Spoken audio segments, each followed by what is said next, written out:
Huyu dada na yeye mume wake akisafiri tu anaanza kuingiza wanaume.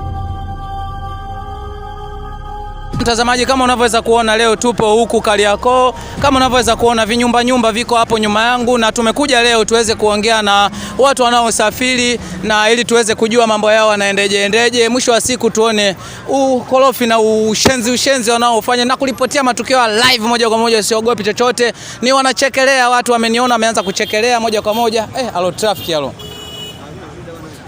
Moja kwa moja tu mama anachekelea. Kama unaweza kuona tuko na Shehe mambo. Mtazamaji, tuko na Shehe, mambo vipi kaka? Unaniambia mimi mambo vipi? Salamu alaykum. Wa alaykum salam, kaifu? Bismillah.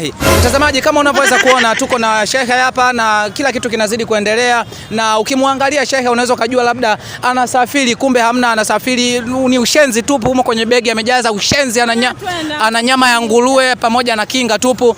Mtazamaji, Shehe subiri. Mtazamaji, kama unaweza kuona dada na yeye yuko hapa. Huyu dada na yeye mume wake akisafiri tu anaanza kuingiza wanaume.